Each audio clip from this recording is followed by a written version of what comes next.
Good morning my dear student. बेटा आज तुमको क्वेश्चन देखना है। वो क्वेश्चन है बेटा, एक समतल पृष्ठ का जो क्षेत्रफल है वो है 2.1 मीटर स्क्वायर।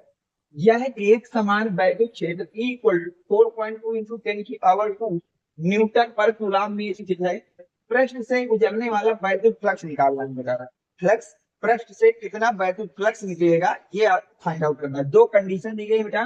कंडीशन नंबर 1 ये कह रहा है कि जब वैद्युत क्षेत्र की जो दिशा है, जो वैद्युत क्षेत्र की बेटा दिशा है वो पृष्ठ के लंबवत हो। जब वैद्युत क्षेत्र की जो दिशा दी गई है बेटा वो क्या हो, पृष्ठ के लंबवत हो। और दूसरी कंडीशन कह रही है जब वैद्युत क्षेत्र की दिशा पृष्ठ के समांतर हो। तो पहली बात आपके दिमाग में बिल्कुल क्लियर होना चाहिए बेटा कि अगर आपको कभी फ्लक्स निकालना है या वैद्युत फ्लक्स निकालना है, फ्लक्स निकालना है, वैद्युत फ्लक्स निकालना है, तो वैद्युत फ्लक्स के केवल तीन ही सूत्र आपके सिलेबस में दिए गए हैं बेटा। कितने? तीन। वो तीन सूत्र कौन कौन से हैं? पहला सूत्र है बेटा कि वैद्युत फ्लक्स का मतलब होता है गॉसियन पृष्ठ के अंदर आवेश बटे एप्सिलॉन नॉट। दूसरा सूत्र कहता है कि वैद्युत फ्लक्स होता है ई, वैद्युत क्षेत्र का vector E vector dot A vector. तीसरा सूत्र कहता है ई ए कॉस थीटा।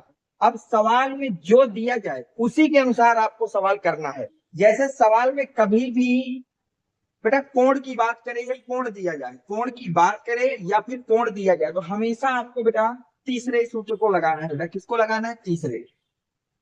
पहले सबसे पहले सवाल को क्या करना है बेटा, जो जो दिया है उसकी बात करते हैं। सवाल में बोला है एक समतल पृष्ठ का क्षेत्रफल, यानी कि आपको बेटा समतल पृष्ठ का क्षेत्रफल दिया गया, समतल पृष्ठ का क्षेत्रफल दिया गया है जिसको हम ए से दिखाएंगे बेटा। वो कितना दिया गया बेटा? 2.1 मीटर स्क्वायर। फिर बोला है कि यह एक समान वैद्युत क्षेत्र। अब आपको दिया गया बेटा वैद्युत क्षेत्र, आपको क्या दिया गया बेटा? वैद्युत क्षेत्र, जिसको किससे दिखाते बेटा? ई से दिखाते। वो कितना दिया गया बेटा? 4.2 10 की पावर 2 न्यूटन पर कूलम्ब। ये दिया गया बेटा। पृष्ठ से गुजरने वाले फ्लक्स की गणना करना है, तो क्या निकालना है बेटा? वैद्युत फ्लक्स निकालना है। वैद्युत फ्लक्स फाइंड आउट। तो किससे निकालते हैं बेटा? फाइव इज इक्वल टू, ये हमारा बेटा सवाल है। ये कोई कंडीशन दे दी गई कि वैद्युत क्षेत्र इतना है, क्षेत्रफल इतना है, तो फ्लक्स बताइए। अब केस नंबर 1 क्या कह रहा है, ध्यान से देखिए।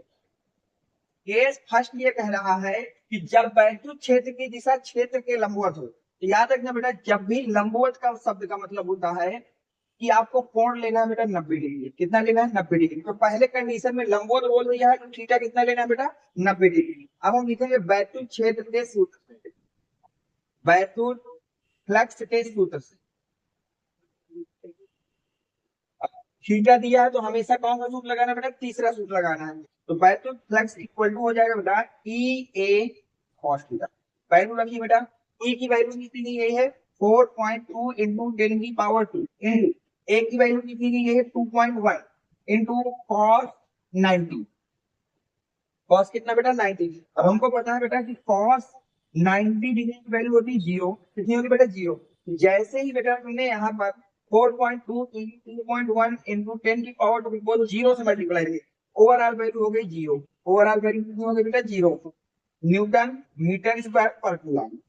ये आपका बेटा फर्स्ट क्वेश्चन हो गया कि अगर वैद्युत क्षेत्र तथा क्षेत्रफल वेक्टर दोनों एक दूसरे के लंबवत होंगे तो वहां से गुजरने वाला फ्लक्स होगा जीरो, क्योंकि थीटा जैसे ही 90 हुआ तो कॉस थीटा ई 90 डिग्री पे वैल्यू होती है बेटा जीरो। कितनी होती है? जीरो। ये फर्स्ट सवाल हो गया। सेकंड क्या कह रहा है बेटा? जब वैद्युत क्षेत्र की दिशा पृष्ठ के समांतर हो। पृष्ठ के क्या हो बेटा? समांतर हो गया यहाँ तक? बता दो।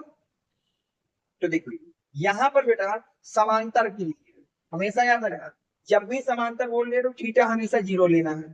थीटा हमेशा बेटा कितना लेना है बेटा? जीरो लेना है। सूत्र तो यही लगेगा, वैद्युत फ्लक्स के सूत्र से five equal to E A cos theta. अब यहाँ वैल्यू रखते हैं बेटा। ई की वैल्यू दी गई है 4.2 इंटू 10 की पावर 2, ए की वैल्यू 2.1 और कॉस 0 डिग्री। और इस बात को याद रखना बेटा कि कॉस 0 डिग्री का मान हमेशा 1 होता है। कॉस 0 डिग्री का मान बेटा हमेशा कितना होता है? 1 होता है। तो अगर 1 होता है तो यहाँ पे हो जाएगा बेटा 4.2 इंटू 2.1 इंटू 10 की पावर+2, और ये हो जाएगा 1। सही बेटा। अब इसका मल्टीप्लाई कर देते हैं बेटा। तो 42 का 1 से करोगे तो 2 आ जाएगा बेटा। 4 42 या 84 हो जाएगा बेटा। 84 में 4 जोड़ोगे 88 हो जाएगा, 2 डिजिट के बाद डेसिमल लगा देंगे, इंटू 10 की पावर 2। तो आपका फाइनल आंसर आ गया बेटा 8.82 इंटू 10 की पावर 2। और यूनिट क्या होती है? यूनिट होती है बेटा न्यूटन मीटर स्क्वायर पर कूलम। ये आपका वैद्युत फ्लक्स कब आया? जब हमारा वैद्युत क्षेत्र की दिशा तथा क्षेत्रफल की दिशा के बीच का जब कोण समांतर था तो फ्लक्स आया बेटा 8.2। कितना है फ्लक्स? सॉरी, वैद्युत फ्लक्स आया आपके पास बेटा 8.82 इंटू 10 की पावर 2 न्यूटन मीटर स्क्वायर पर कूलम। लेकिन अगर दोनों एक दूसरे के लंबवत है तो हमेशा वहां फ्लक्स आएगा 0। फ्लक्स कितना आएगा बेटा? 0। तो ये आपको सवाल समझ में आ गया होगा बेटा, काफी अच्छा सवाल था। इन दो शब्दों को याद रखना, कभी भी सवाल में लंबवत शब्द का प्रयोग कर दे तो आपको 90 लेके सवाल को सॉल्व करना है, कभी भी समांतर शब्द का प्रयोग कर दे तो आपको 0 डिग्री कोण लेकर के सवाल को सॉल्व करना है। जितने भी बच्चे अभी तक हमारे टेलीग्राम चैनल से नहीं जुड़े बेटा, उन बच्चों को इसी वीडियो के डिस्क्रिप्शन में टेलीग्राम की लिंक मिल जाएगी, उसमें ज्वाइन हो जाएंगे जाकर के। अगर ये वीडियो आपको पसंद आया हो तो वीडियो को लाइक करना, चैनल को सब्सक्राइब करना। Thanks for watching, next video coming soon.